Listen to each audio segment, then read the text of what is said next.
En esta clase 5 vamos a evaluar las posibilidades de implementar estos programas de prevención, promoción y orientación en contextos del trabajo en la interacción con las condiciones y medio ambiente del trabajo. Pero en esta interacción en, con y por este conocimiento previo que ya tenemos de cada una de ellas y que queremos seguir conociendo para poder armar estos programas. La clave de poder armar estos programas es poder identificar en estas condiciones y en este medio ambiente del trabajo cuáles son las posibles situaciones riesgosas. Esta situación que es una combinación de la posibilidad, de la probabilidad y de las consecuencias de un evento peligroso específico. Podemos hablar de un accidente o de un incidente. Pero ¿cuál es la situación de peligro? Es esa fuente de daño o lesión potencial, probable, segura, a la cual se encuentra expuesta la persona trabajadora. Entonces, evitar situaciones de riesgo y evitar situaciones de peligro para preservar la salud de la persona trabajadora. Se trata de prevenir dolores, de prevenir lesiones, accidentes, enfermedades y hasta la muerte. Y la forma de poderlo identificar es escuchando a la persona trabajadora. Si bien, como decíamos, existe el marco legal, existe la posibilidad de identificarlas por todas las investigaciones y estudios que se han realizado, es necesario seguir investigando y seguir escuchando a la persona trabajadora expuesta a cada una de las situaciones que cada contexto ofrece a la persona trabajadora. Evitar dolores, evitar molestias, inflamaciones, enrojecimientos, picazón, irritación, son signos, síntomas que la persona manifiesta, que entre trabajadoras y trabajadores se identifican. Es necesidad de terapia ocupacional registrarlos y acompañar esta previa identificación antes de que se convierta en una enfermedad o sean posibles lesiones o accidentes. Los contaminantes pueden llegar al cuerpo de la persona mediante diferentes formas y tenemos contaminantes químicos, que son los que van a estar constituidos por estas moléculas que van a estar en el aire y que van a ingresar al cuerpo o por las fosas nasales o por la boca, que se inhalan, se absorben o también por la piel, pero son estos contaminantes físicos, químicos y biológicos que se encuentran en el ambiente. También los contaminantes propiamente físicos, estos observables, estos que se pueden identificar porque se identifica la fuente de donde provienen, que pueden ser fuentes mecánicas, térmicas, eléctricas, que también afectan a la salud del trabajador, y los contaminantes biológicos, que son estos seres vivos microscópicos que no podemos observarlos, pero que sabemos que existen por diferentes estudios, que son capaces de producir enfermedades en las personas trabajadoras. Vamos a ir viendo cada uno de ellos en la clase que tienen adjunta y también en los manuales y en la bibliografía que se encuentra disponible. Cada uno de los riesgos van a ser trabajados en este material escrito a fin de poder identificar cuáles son estas situaciones que nos van a permitir generar programas, proyectos de concientización, de prevención y de promoción de la salud. En el caso de los riesgos físicos, vamos a contar con el apoyo de personal idóneo, como ergónomos o ingenieros en seguridad e higiene, que nos ayudan, o sea, que en conjunto compartimos y construimos estos programas. Nunca desde terapia ocupacional se idealiza una participación única, nunca. Siempre busquemos la interacción interdisciplinaria que va a permitir una mayor amplitud de conocimientos, de prevenciones, y por supuesto que en este equipo interdisciplinario la participación de la persona trabajadora. Los contaminantes que tienen, tienen diferentes formas de poder llegar al cuerpo, al organismo,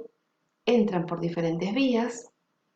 y es necesario identificar la naturaleza, la fuente de ese contaminante, las diferentes vías por las cuales ingresa al organismo, los tiempos de exposición de la persona trabajadora frente a ese contaminante, cuáles son las condiciones del trabajo que llevan o obligan o que podrían evitarse, ¿por qué no?, a ese trabajador frente a ese contaminante, y la susceptibilidad individual. Podemos generar regulaciones, normativas que promueven una mejor calidad de vida de ese trabajador en el lugar de trabajo, pero cada persona, cada ser humano es individual y la forma de recibir, de captar, de conectarse y de vincularse con esos contaminantes y los efectos que producen en su salud son todos distintos, porque va a depender de ciertas cualidades propias de la persona y de qué manera esos contaminantes afectan a su organismo. Tenemos estos manuales, guías prácticas, que también están adjuntas en la clase, que describen la forma, en este caso, en que los contaminantes ingresan al organismo. Y está en nosotros, nosotras, terapistas ocupacionales, poder trabajar junto con el trabajador, trabajadora,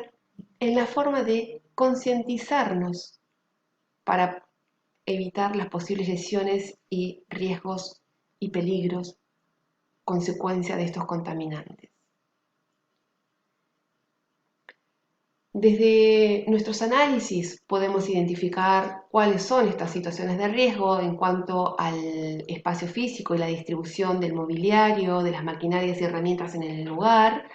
a los equipos y la forma de ejecutar estos equipos, a los productos y escuchando a la persona trabajadora de qué manera estos productos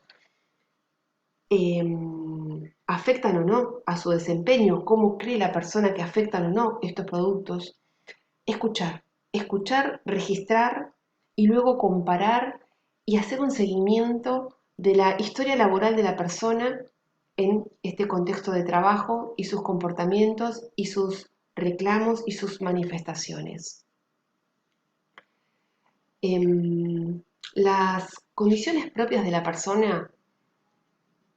dependen en todos los aspectos propios de la persona, desde el sexo,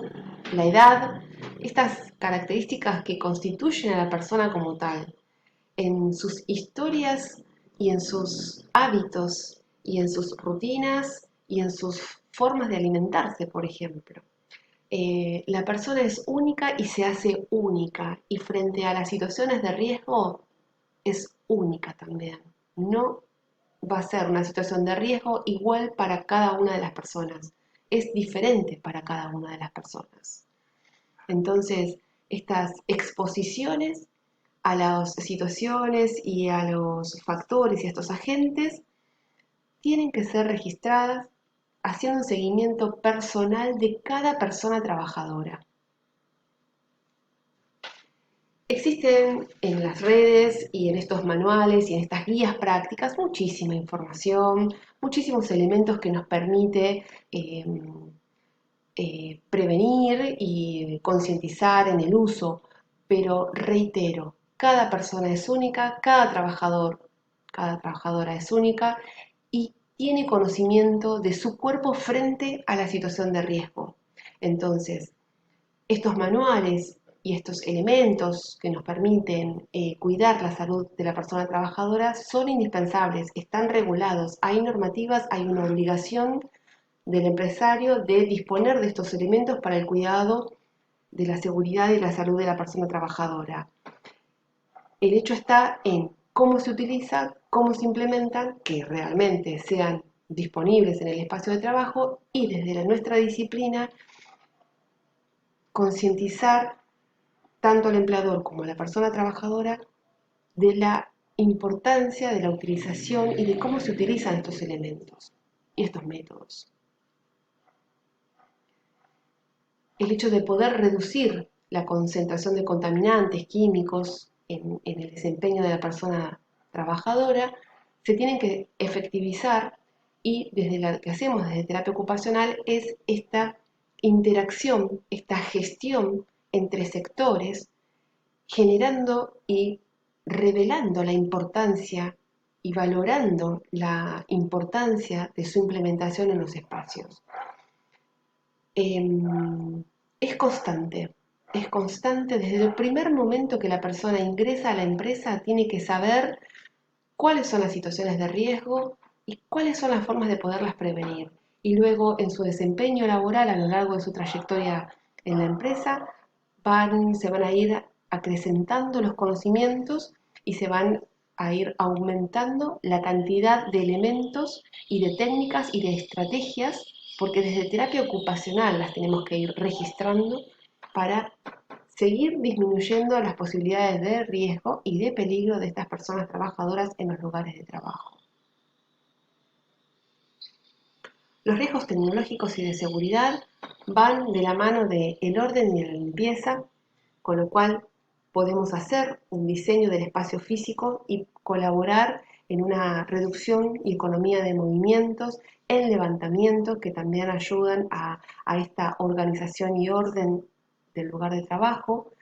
a identificar las fuentes electrónicas y las posibilidades de contacto en el desempeño y en el movimiento de las personas trabajadoras, a cómo actuar frente a los incendios y cómo trabajar en alturas y en caídas. Reitero, existen manuales que permiten trabajar desde pautas estandarizadas, pero no hay regulaciones estandarizadas para cada persona individual. Entonces, armar un plan de seguimiento para cada persona trabajadora en su lugar, en su puesto y en la totalidad del ambiente laboral donde se tenga que mover. Bueno, los riesgos eléctricos, los circuitos, digamos, todo esto junto con otros profesionales y otras disciplinas se trabaja de manera conjunta, focalizando en cada individuo. Alturas, los elementos de protección personal que protegen al riesgo que se encuentra expuesto a la persona, son individuales y son de uso personal. Si bien hay un talle, hay una medida, hay un tipo de elemento de protección personal, son únicos para cada persona. La persona tiene que saber cuánto es su talla, la persona tiene que saber cómo colocarlo, cómo usarlo, y pensar en la movilidad de su cuerpo dentro de este elemento de protección personal, de forma tal que no sea tampoco un riesgo. El hecho de que sea más grande a su medida, que sea más chico de su talla, evita una movilidad libre de la persona en su lugar de trabajo. Y los elementos que también protegen la salud de la persona trabajadora, únicos y de uso único, ¿no? Por esto de los contagios y de la transmisión de bacterias y de agentes biológicos que pueden depositarse y que no solamente afectan a una persona trabajadora, sino que en el uso y en el prestarse y en el compartir los elementos puede llegar a ser también perjudicial para otros trabajadores y trabajadoras del lugar de trabajo. Por supuesto que la utilización de las herramientas adecuadas, en condiciones adecuadas y del modo adecuado es parte de nuestra disciplina, son funciones poder acompañar el proceso de aprendizaje en el uso de los elementos. Medidas preventivas, reitero, que existen manuales y pautas generales y estandarizadas, todas deben adaptarse, deben redactarse, entrenarse y concientizarse en el uso y aplicación con, en y por la persona trabajadora en el lugar de trabajo.